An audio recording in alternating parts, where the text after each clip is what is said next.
Hi, my name is Kaleb Luton, and this month we will be highlighting Athletic Trainer Appreciation Month. And today I'm here with, Sean Buckley.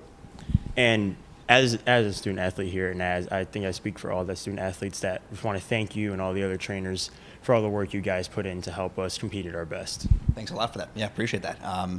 Certainly, we love to help any way we can, and our jobs are a little bit easier when we have good student athletes to work with. So, right back at you.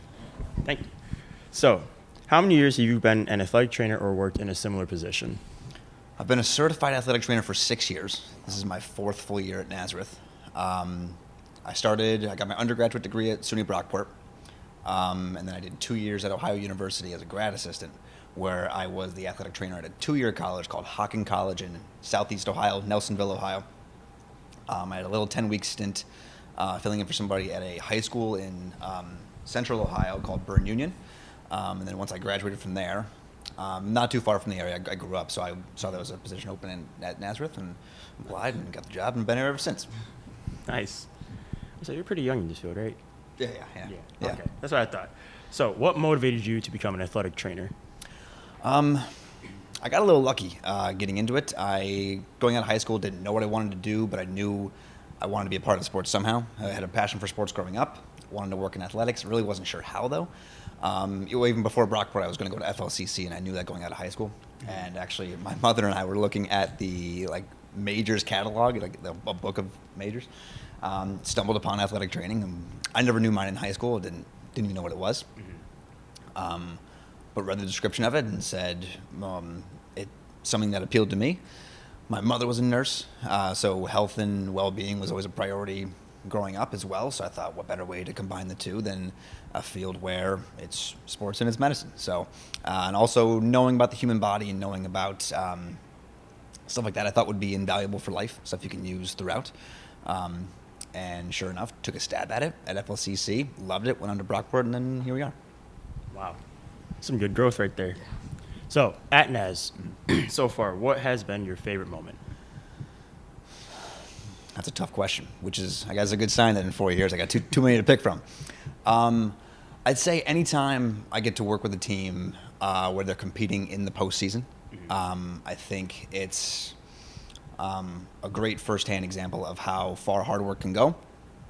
I guess I'll speak to the most recent one. I think seeing men's ice hockey go to a conference final was a joy to be a part of because it was their first. Some records set along the way, so that was a joy to be a part of. I thought that might have been one of the best team efforts I've been a part of in terms of coaching staff, student athletes, and myself really working together to have a common goal and make it work. We created a system, and obviously it got them farther than they've ever been before, and knowing it was a big step for them going forward. Was a thrill to be a part of. Can I give 2 parts to this answer? Yeah. I think another one was closing up shop for the year on the COVID year, so spring of 21. The making athletics work in the midst of a pandemic was immensely difficult for anybody involved, whether you were a coach, student athlete, administrator, sports information, athletic trainer, whomever. And knowing how much of a challenge it was, I remember we closed up shop in May for the summer. We kind of stood back and said, well, I think we accomplished something. I think it was something to be proud of, even as difficult as it was. And I think because of that, we grew together as a staff. I think we fed off each other so much. And we looked back and said, if we can do that, we can do pretty much anything. And I think we grew as a staff, grew individually. And so we look back, at least in retrospect, with some pride, and that's a good feeling that we can go back. I don't know, when times get a little tough, or maybe we feel a little stressed, we can look back and be like, okay, we've had it worse, we can get through it, and we use each other so much that experience has helped us all, where it's a great staff to work with. Yeah. I would say you have a very dependable staff. If one of you have a rough day, they like to pick it up. Immensely, yes, definitely. Happy to help each other, for sure. Yeah. Nice. So, what message would you give to anybody pursuing this type of career? The most important thing would probably just to try to get some sort of experience on your own before you dive into it.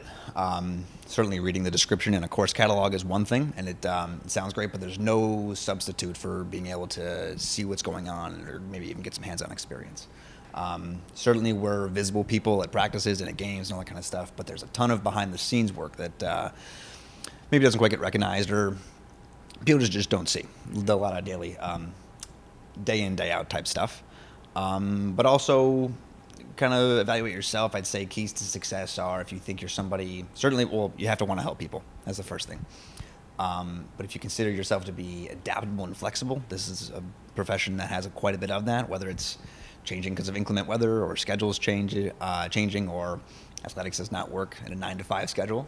Yeah. It goes earlier and it goes way later than that. So if you think you're flexible, you want to help people, certainly if you love athletics, it's a great way to be a part of it. Although I know athletic trainers who don't know much about sports but love how unique the healthcare profession is, because you're not in a typical clinical setting. You're not stuck in an office all day. You're out and about. You're outside, all that kind of stuff. So I would say getting any experience you can, reaching out to your local athletic trainer. So if you're a high school student, reaching out to them, see if they want an extra set of hands, which I don't know anybody who would say no to that. And then just trying to be a sponge and absorb as much as you can and learn that way. I'd say that's probably the biggest keys to success for someone who's considering it, yeah.